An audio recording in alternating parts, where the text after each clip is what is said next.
que é a democratização, dá-se o retorno ao proscênio da família e a volta à política, tanto no Congresso Nacional, como depois no próprio governo do Estado de Goiás. Né?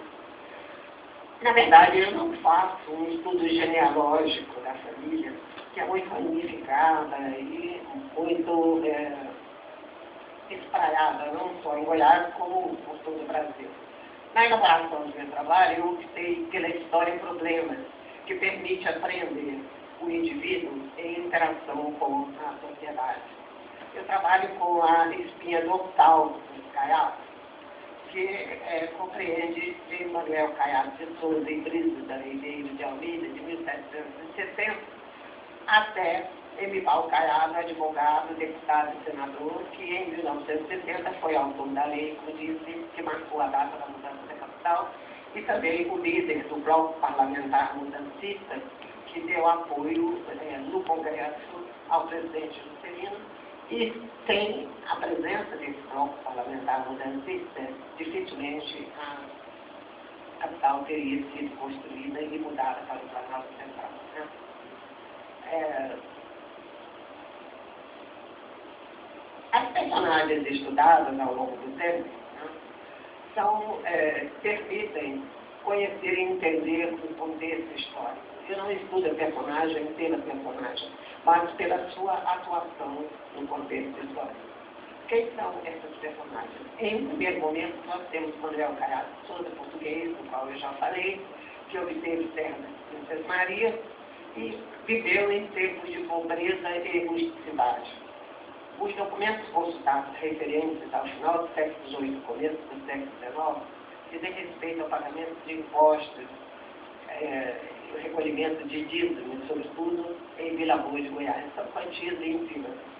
E o valor da produção sobre a qual é calculado o imposto também é inexpressivo. É uma quantidade realmente muito pequena e, em termos de valor, quase que insignificante. Todavia, essa atividade existia, foram recolhidos esses dízimos e provas, essa documentação prova que aqueles tempos eram tempos árduos de pobreza e de rusticidade. Um documento que foi encontrado, é muito interessante, é a visita de um cobrador de dízimos à fazenda de Brígida Ribeira Soares de Almeida. Ela ficara viúva, estava devendo ao fisco, e então foi visitada por um cobrador que faz uma espécie de auto de infração e faz com que ela assine, entre aspas. Ela era analfabeta. Então, ela coloca o dedo e alguém assina a roupa por ela. Então, nós vemos, portanto, que o início foi um início pobre, um início de dificuldades, um início de rusticidade, como bem esclarece a fazenda Europa. E, ao mesmo tempo, nós vemos o papel da primeira figura feminina que aparece na história da família Caiado, que é a Brígida, que 3 ou 4 gerações depois ainda era lembrada como mulher forte e autoritária. Né? Ela dá início à galeria feminina da família Caiado, e os 2 filhos do casal, José e Antônio, continuam na mesma atividade, inclusive como administradores de fazendas de terceiras pessoas, possivelmente porque o que produziam era muito pouco, eles precisavam ganhar a vida e se empregaram como administradores, benfeitores. Né? No segundo momento, quando se esboça a nação brasileira, a personagem que aparece é Antônio José Caiado.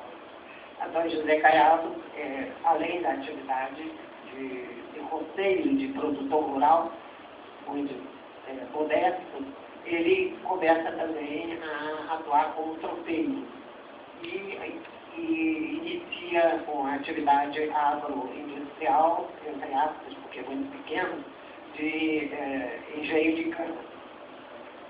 Ele, ao mesmo tempo, ele se casa com uma moça de família preeminente na época e ingressa no mundo fechado dos empreiteiros de obras, já naquele tempo. E, então, como empreiteiro de obras, ele acumula riquezas. E é muito interessante a gente ver a documentação informação sobre a construção das primeiras estradas de Goiás. Vocês estavam falando há pouco sobre a presença dos engenheiros em Goiás. E nessa época não havia engenheiros, era tudo feito mais ou menos não, bastante, na fase do improviso, né, da boa vontade, da intuição.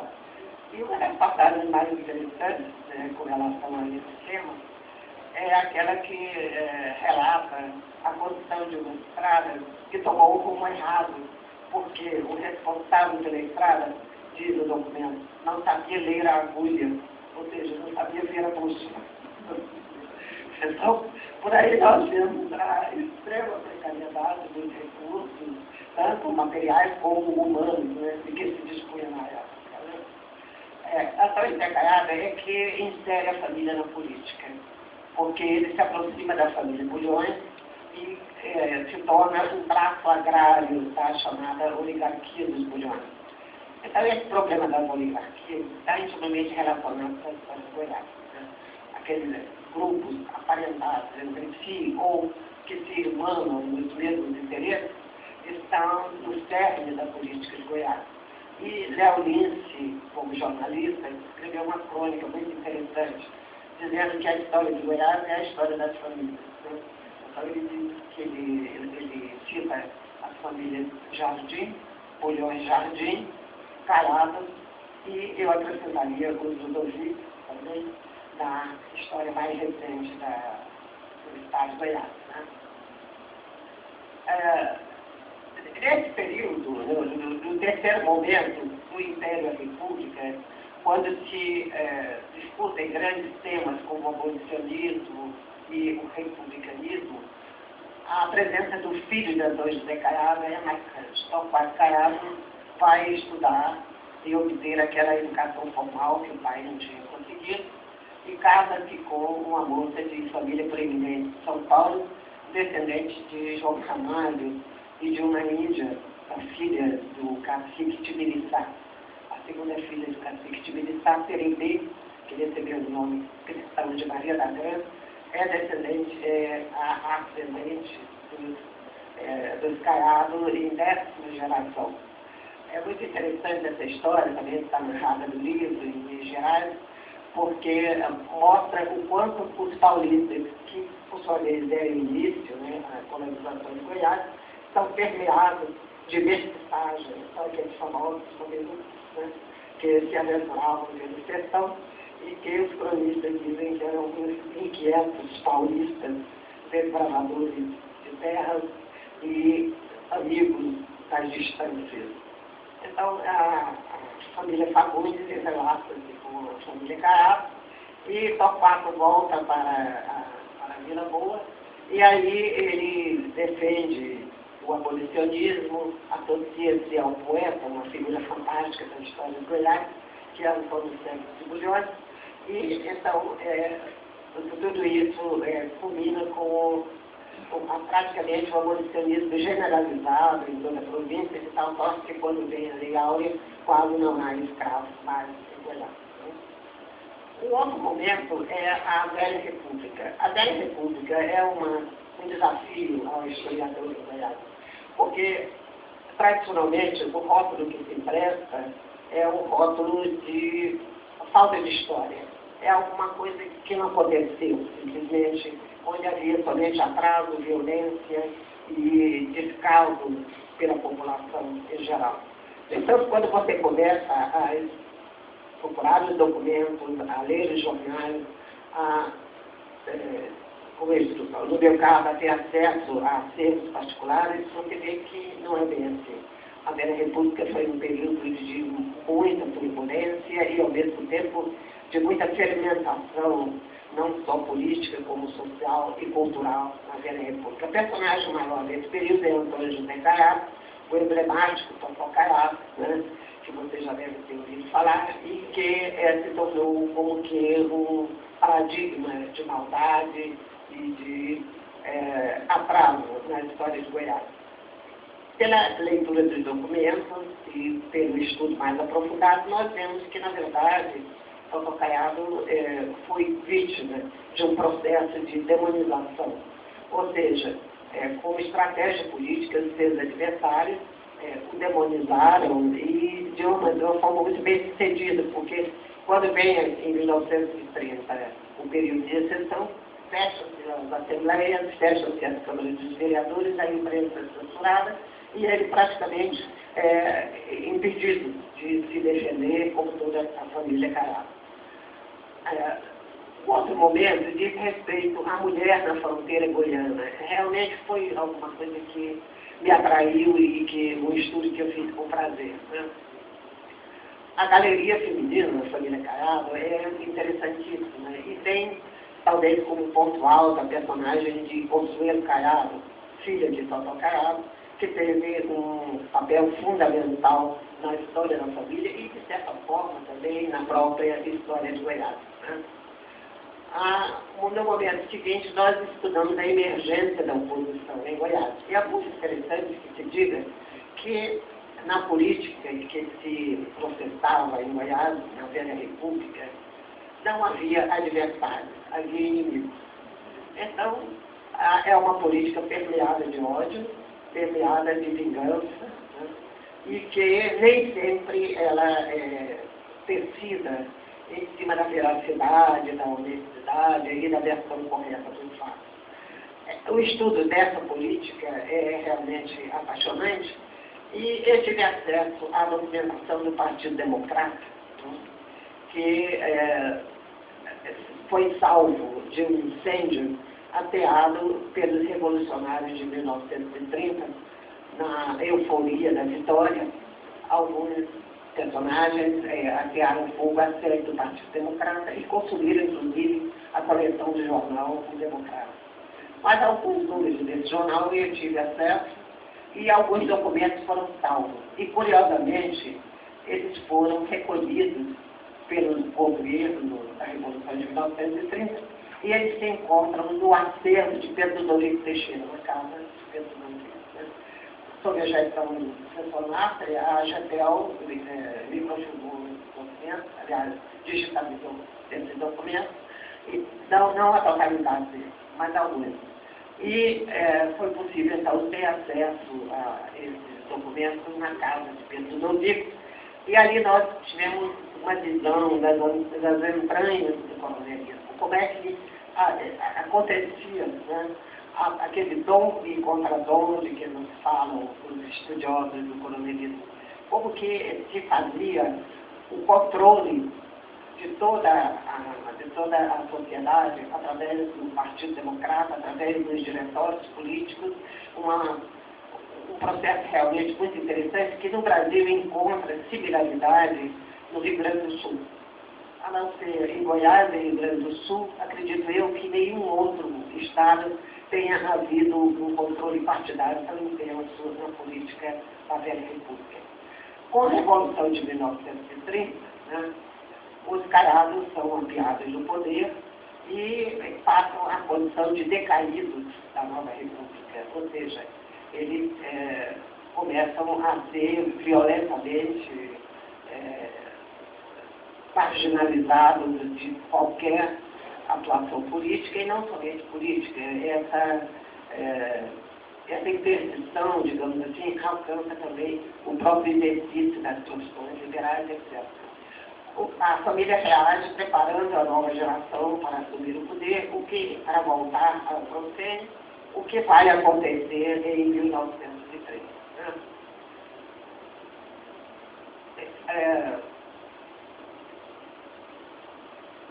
Aliás, em 1945. No passo seguinte, nós vemos o lento retorno da família, primeiro à Assembleia Legislativa, depois ao Congresso Nacional, e finalmente a atuação de Aníbal Caiado na Constituição de Brasília, quando os políticos de Goiás tiveram um papel muito importante, unindo adversários pela primeira vez, né, somando esforços, de um lado o antigo PSD, Partido Social Democrata, e do outro lado a União Democrática Nacional, a UDN. A soma desses adversários políticos, a união deles, é que permitiu a formação do bloco parlamentar mudancista e colocou a mudança da capital como uma questão suprapartidária, permitindo assim a efetivação do projeto político de Juscelino Kubitschek. Na saga dos Caial, eu encontrei, com todos os historiadores de Goiás, o problema das fontes. Agora mesmo estava conversando com vocês, né, que esse problema de consulta aos acervos em Goiás é alguma coisa muito complicada.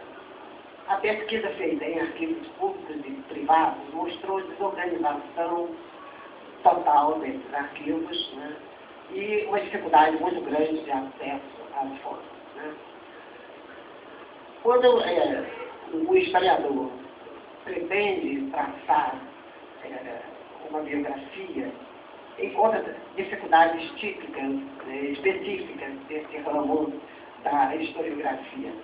Porque no tracejamento biográfico é preciso que nós nos aproximemos, que nós tenhamos acesso a documentos que permitam chegar perto do biografado, quer dizer, conhecê-lo em todas as facetas da sua personalidade, ou seja, da sua atuação tanto pública como até certo ponto privada, particular. Né? É preciso compreender e ver as múltiplas faces do biografado. E por isso é preciso consultar fontes diversificadas que sejam confiáveis. Né? Depoimentos e relatos orais, quando são objeto de trabalho do historiador, eles precisam, por sua vez, ser encarados com certa reserva, porque esses documentos, muitas vezes, são fruto de simpatia ou de antipatia em relação ao biografado. Né? No caso dos Caiados, né, nós tivemos acesso a documentos de caráter privado, diários íntimos, anotações pessoais, correspondência, né, particular, sobretudo, correspondência privada, e com isso nós suprimos a falta de documentação oficial em alguns períodos, como aconteceu durante a Revolução de 1930 e para frente até 1945. É muito interessante também o fato de que, para nós termos acesso a um panorama mais completo, né, da documentação sobre os Caiados, nós precisamos consultar inquéritos que foram instituídos depois da Revolução de 1930 e que estão no Arquivo Nacional. Esses inquéritos foram iniciados por uma Comissão Geral de Sindicâncias instalada na cidade de Goiás e também em todas as capitais do país. E esses inquéritos são a única fonte que nos permite ouvir a voz dos decaídos, ou seja, ouvir a voz dos vencidos na Revolução de 1930. Mas até no Arquivo Nacional, esses inquéritos estão muito pouco organizados e eu acredito, sinceramente, que haja muitos que eu não tive acesso. Né? Porque eu estive lá 3 vezes, depois uma pessoa a quem eu pedi, meu irmão, esteve lá 2 vezes, e mesmo assim nós não ficamos satisfeitos com o que nós conseguimos consultar. Fica para a nova geração dar continuidade a esse trabalho, porque é muito interessante, todos os processos a que eu tive acesso foram arquivados ou por falta de provas ou por, vamos dizer, nenhum interesse maior em apurar aqueles fatos. A insuficiência de documentação era tal e a insignificância do conteúdo dos processos fez com que eles fossem arquivados sem chegar a nenhuma condenação, a nenhuma, vamos dizer, a nenhuma conclusão definitiva. Quando nós trabalhamos com a família Caiado, nós nos deparamos com alusões fortemente negativas e pejorativas da família Caiado. Nós sabemos que na memória histórica nós encontramos muitos santos e demônios que são depois apreendidos pelo imaginário popular. Né? É muito interessante que a construção da santidade ou da malignidade de determinadas personagens quase sempre se dá ainda em vida.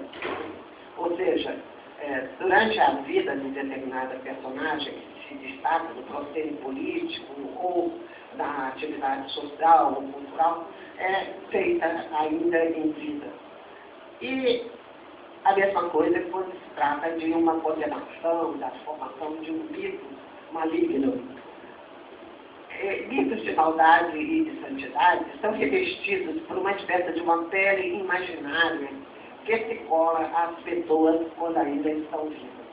Essa expressão pele imaginária é do historiador José da Assunção Barros, que diz que essa pele é tecida com excessos de verdade, com criações da fantasia, ou fragmentos de valores individuais e coletivos.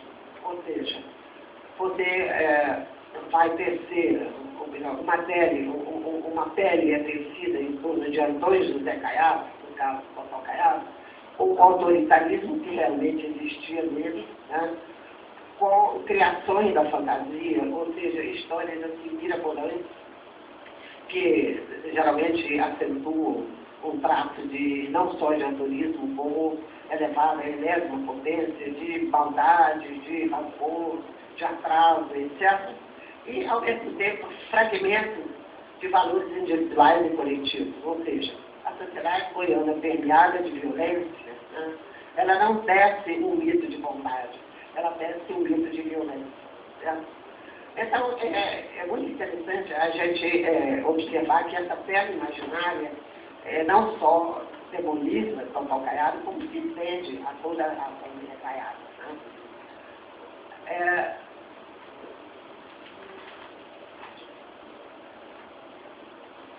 Os documentos pessoais que nós consultamos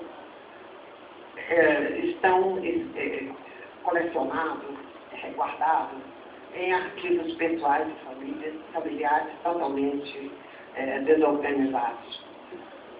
E alguns desses documentos nos permitem questionar o problema da intencionalidade ou da espontaneidade desses documentos. Até que ponto, por exemplo, anotações pessoais feitas por Cotó Caiado tiveram a intenção de dar uma visão mais favorável dele próprio ao historiador. Certo? De outra parte, ele teve o cuidado de transcrever muitos documentos nos anais do Senado Federal, o que se torna extremamente interessante para o historiador, desde que ele descubra que nos anais do Senado estão transcritos documentos de interesse para a história de Goiás. Né? Há uma preocupação, sim, de alguns membros da família Caiado com a imagem, né, que a família venha a ser, com que a família venha a ser contemplada na história. Né? E esses documentos pessoais, familiares, intencionais ou autênticos, são de uma riqueza extraordinária. Então, o nosso trabalho até certo ponto foi levado, foi arrastado por esses documentos. Então, quando eu pensava que já tinha terminado um determinado capítulo, aparecia uma nova fonte, né? Aparecia uma nova informação.